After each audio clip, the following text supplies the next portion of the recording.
So today on Idiot School Running, we have Jake and Ross. Say hello, Jake. How's it going, Colin? Hiya. Say hello, Ross. Hi, Colin. Thanks for having us. On our show, we've got a guest who likes to run. Do they really? Do they jog around the place just for fun? That's not fun. Are they a professional athlete?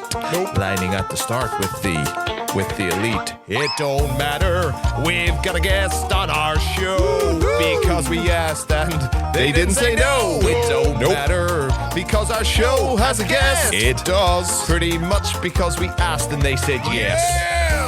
I suppose I'll start with you, Ross, and I'll start with Jake. How are you, Ross? Not too bad, yeah. Just training flat out at the minute, so I am for a big upcoming event, which we'll maybe touch on later. Definitely. And Jake, yourself, how are you keeping? I am not too bad. Wee bit tired after uni. Ross, tell us a wee bit about yourself, what your running journey is, and we actually met on the We Run Wild NI event, which was 100 miles. You were pounding the pavement ahead of us. Myself and Andrew caught you, so we had a chat. But I know your story. Tell everyone who's listening about your story. So I probably started out running around COVID time with my first marathon. And then from there, I just got the bug and I suppose was always looking for the what's next, and then sort of started Googling and seeing that ultras was very much a thing. And did a few sort of 60 milers and built it up, and then did the 108 miler, the Northern Ireland 100 by We Run Wild there last two Junes ago, and then I did it the second time around there with Jake last June, and that's where I met yourself as well and Andrew. So yeah, it's about 3 years I've been running, so not long like to be doing the ultras, but it's addictive, as you know yourself. 3 years? Oh, it is addictive. And Jake, what about yourself? What's your journey into running? Have you been running 3 years? Did Ross tempt you into running? What's the story? Yeah, I haven't been running that long either, maybe 2 to 3 years as well. And I was just trying to get my fitness up for jiu-jitsu a bit. So I was just running on the weekends, maybe one run a week. I just like progressing, trying to get further and further, trying to impress people with my distance. I did like a 50k after like a month of running. And then after that, I kind of slowed down a wee bit. And then I got talking to Ross for the first time, and he was telling me about him doing the 100 miles. And then that sparked it again in me. I was like, oh, flip, I need to get running again. Started running again, started doing some longer distance, and then eventually did the 100 miler with Ross, and that's where I met you as well. And we had, I think we had a good chat. Me and Andrew probably held yous back for ages. We were chatting and Andrew was talking rubbish. And so we were on that run, and there was part of that run where I was giving you advice. I was able to give you advice. I said, what are you doing next? And you guys have completed something that I failed at and led me into ultra running. So you guys went together, and tell me what you did. So last August we ran the Ireland, so we did Mizen Head to Malin Head. Did it for charities both sides of the border. Marymount Hospice down in Cork, and then Macmillan Cancer up in Donegal. Did it over about 9 days or so. It was about 60 kilometers a day, Jake, wasn't it? Yeah, about that. There's a few harder days, and it was tough, like a lot of logistics, carting back and forth each day. We probably didn't plan it, well enough, but yeah, we got there in the end, and we took that record for becoming the youngest to ever have done so. So yeah, we're pretty pleased with that. And so you should be. And you know what? You may have just hit another record today. You are also the youngest people on the Idiot School Running podcast to date. So congratulations. There's another record broken.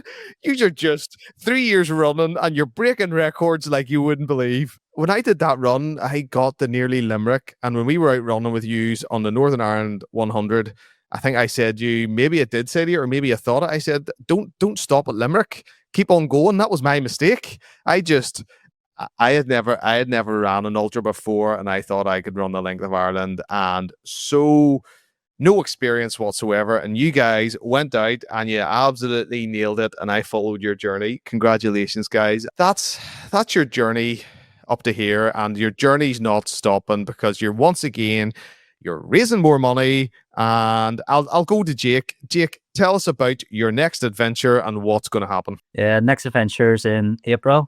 We're going to Sahara Desert to do Marathon the Sables. That's an event over 7 days.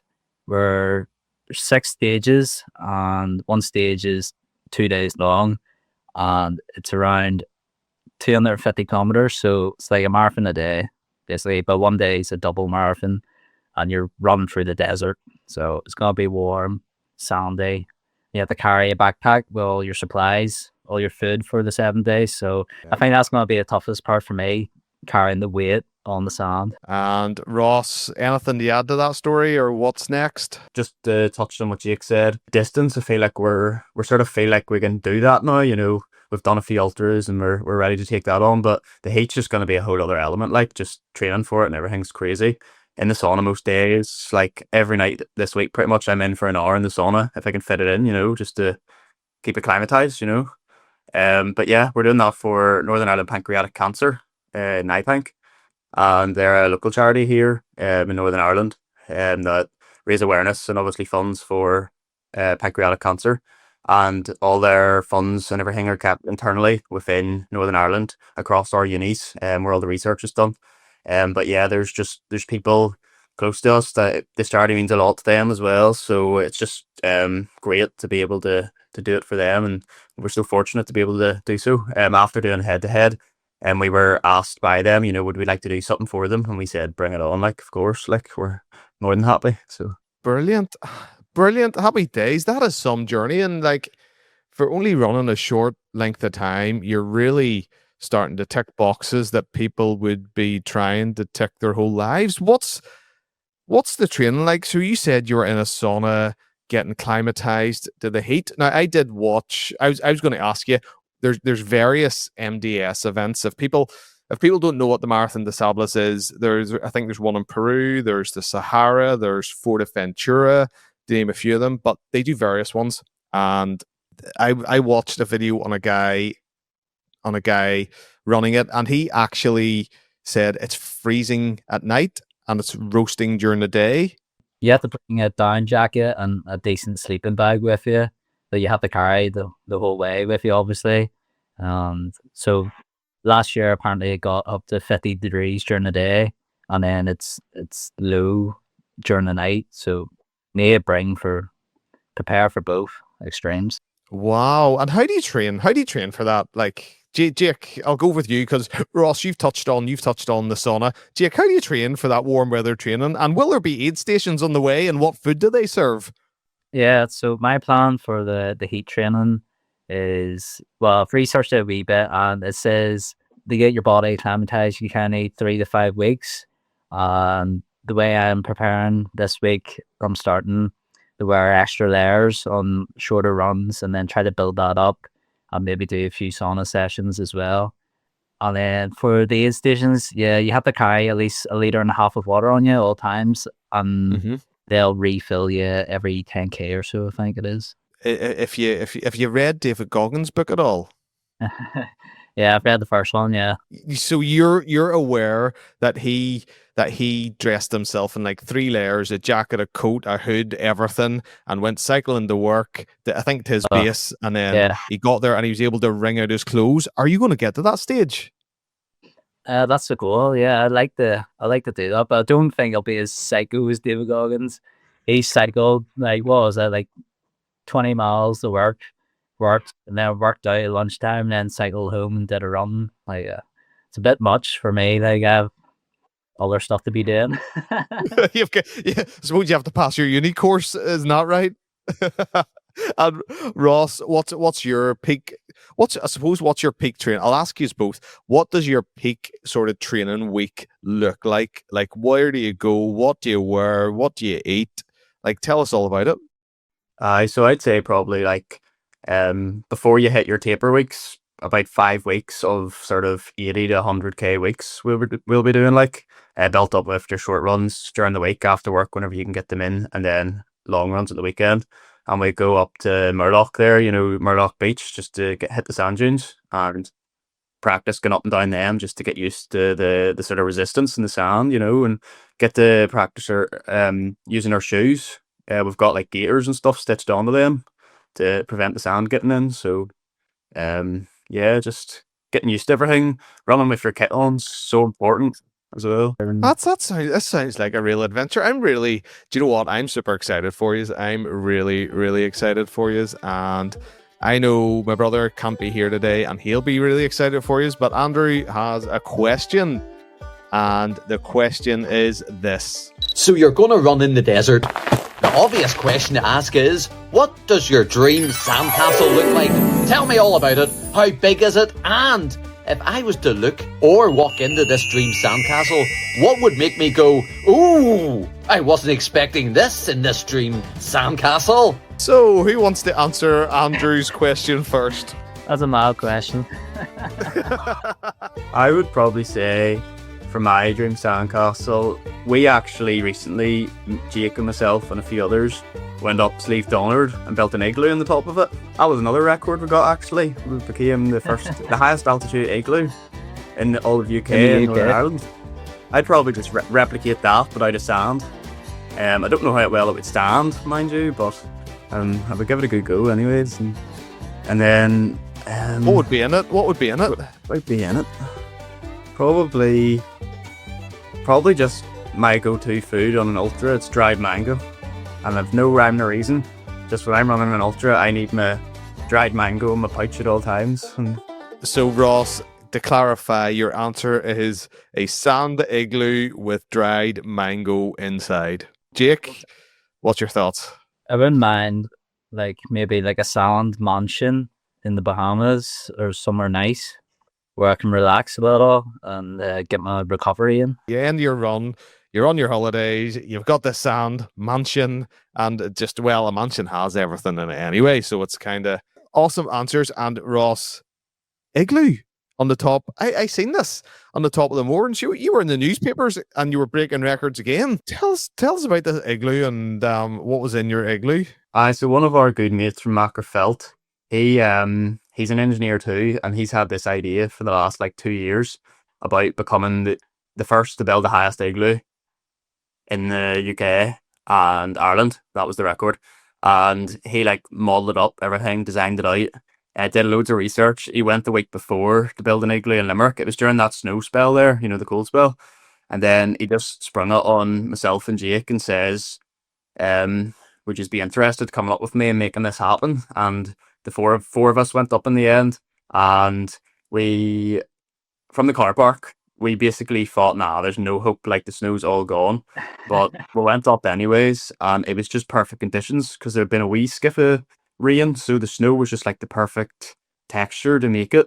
And we started about, I think it was 6 p.m. in the evening, wasn't it, Jake? It's about 6.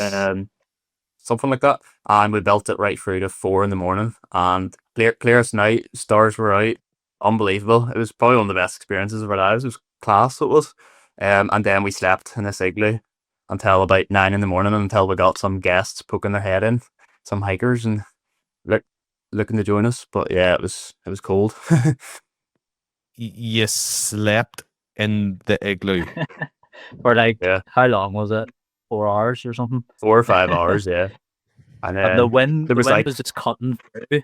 I think we stayed, we were all awake for about an hour until we got out of our sleeping bags, just because how cold it was. No one had actually owned up to how cold it was, and Jake was the first one to say, lads, is anyone else cold here, or is this just me? And then we all give in and admitted it, so we did.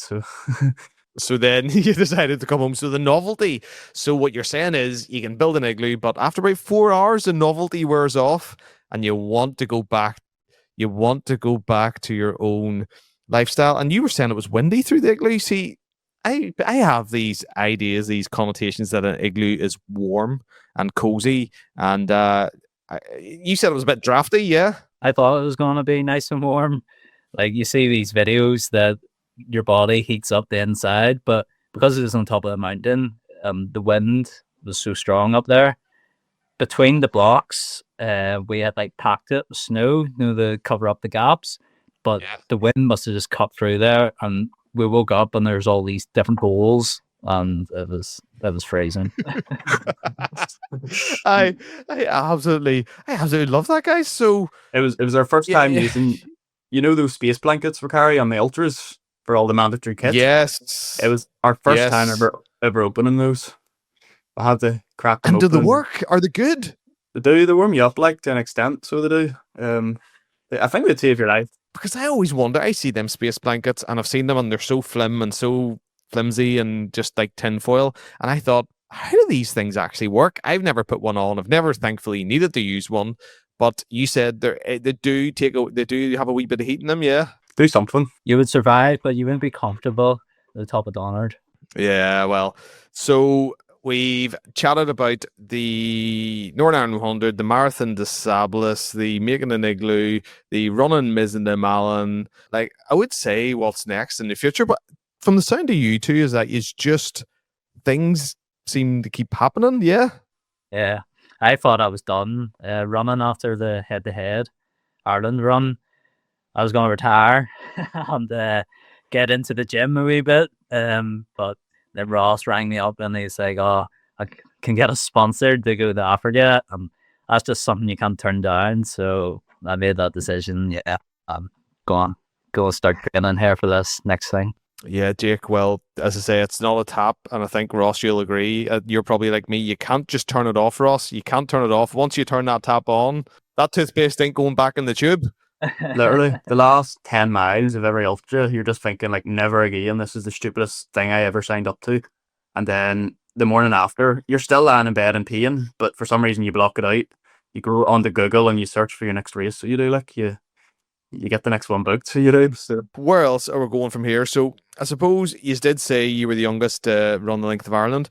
Just to clarify, what age are you guys, Jake? What age is yourself? Well, I was 21 when I completed it, but I'm 22 now, yeah. 21. And Ross? I'm exactly the same, but I was the younger 21 when I did it, so technically, technically there's... Well, I technically touched the finish line first, so I was technically the youngest for about 10 seconds, 5 seconds maybe. Class, I love this. This is what happens when you run with someone. So same thing happened to me where my brother ran faster and further than me on the Northern Ireland 100 and I can't live it down. He actually finished 2 places ahead of me somehow. What happened was we met up with another fella called Paul. And we were chatting to Paul, and Paul, he ran it, and he ended up in between me and Andrew. Andrew crossed, Paul crossed, and then I crossed. And I finished 2 places below Andrew. So, Jake, that was a good call. Was that planned? Was that planned for you to touch it first? So you were the youngest, and then the Ross to come straight behind you and take the title. Is that the way it was planned? 100% planned from my side. Yeah, I was completely unaware of this. I love it. Was it a race to the end? Did you just race at the end, or did you just chill and soak it in? The thing is, the last maybe like 200 meters is up like a vertical hill. So it was hard enough. We're trying to keep a steady pace without stopping because it was so steep. All our friends and family were at the top cheering us on, and we're like, we can't stop for a break here.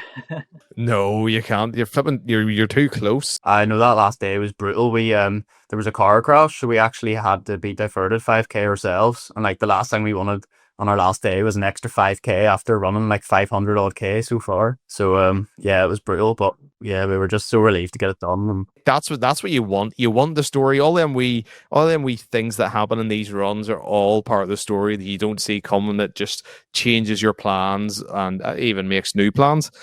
Ross and Jake, what is your plans for after MDS, or do you have any plans? I'll start with you, Ross. Not train for something just as extreme for a while. I'll go back to the 100 milers, I'd say, and I'll do the Northern Ireland 108 definitely again this year. It says I wasn't going to, but it's something you just look forward to every year, I think, now at this point. And then there's the new Famine Way one. I was thinking about that. Have you seen it? Yes, I have. Yeah. I have. So I think it's 100 miles too, isn't it? It is 104 miles, and we actually had Gary on the show from We Run Wild NI, and I will be at both of them events, all being well as well. So unfortunately, you'll get to run with me at the 108 miler and be crewed. Andrew will be there crewing yous at the 108 mile, and I'm trying to convince Andrew to join us on the Famine Way. Oh yeah, 100%. He has to, like. Oh, he has to. And Jake, what about yourself? Are you joining us in them races as well? Or are you done? I don't know. I need to think about it. But these things, someone asked me, and my first reaction's no. And then I go to bed that night and I'm like, "Aye, I'll do it. Sure, why not?" Hey, But what else are you gonna do? Like, I have plenty of what else you other gonna do? hobbies. I'm into hiking, climbing, or jiu-jitsu. I just spend my time more wisely. But one thing I'd like to do, and I'd rather do it sooner rather than later, is maybe like a backyard ultra. I would like to do 100 miles in 24 hours. I think that's a good goal to set. So I'll be up for doing one of them. So Yeah, the backyard ultras. We had Ben Bungle on the podcast, and I said to him, backyard ultras are not for me. I said, what do you like about them? He goes, Colin, he says, you have a picnic. Every time you come around, you go back to your picnic and you get to choose what you want. And let me know if you're doing a backyard ultra, Jake, if you're about, because I will be there and I'll bring you a McDonald's for whenever you want. And that would be amazing. I promise you. And guys, so you're doing this marathon des Sables, and how do people connect with you? How do people give money to the Pancreatic Cancer charity? And yeah, just how do people follow you on in the online space?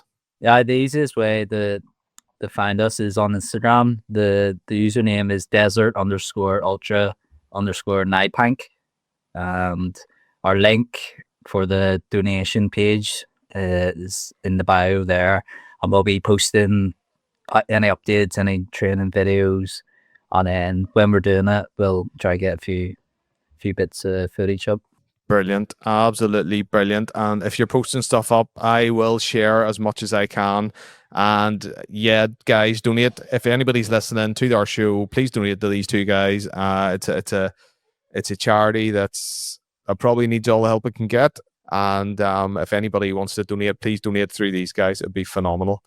We have a wee fundraiser actually we're going to be doing as well in March for it. So it's going to be like a 5k run around Belfast. So we'll release the date. We haven't it fully finalised yet, but we'll get it out there and we'll share it on our Strava and everything and hopefully get people out together. There's a society in uni called the Legs and Kegs Running Club. So it's like a wee 5k and you go to the pub after and enjoy yourself. So yeah, probably all just wear purple. The colour of pancreatic is purple. So just to get out there and raise a bit of awareness and get it around the streets of Belfast, basically. So yeah, that'll be in March. So look out, for our socials, and we'll get that posted up and shared about. So yeah.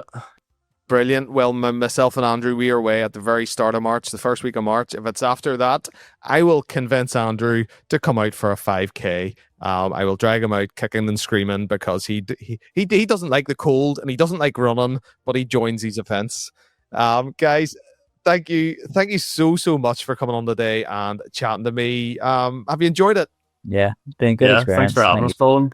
No, any time. And my previous guest said to me, he goes, Colin, I'll get you back and we can have a debrief. And this is my thing now. I'm thinking, can I get you guys back on, have a debrief of the MDS? Would you be willing to come on and chat to me about your experience and what it was all about and how much you raised and just what you're on to next, Jake, and your next big maybe 200 miler, Jake, because you will do it again. You can't turn it off. Would you be willing to?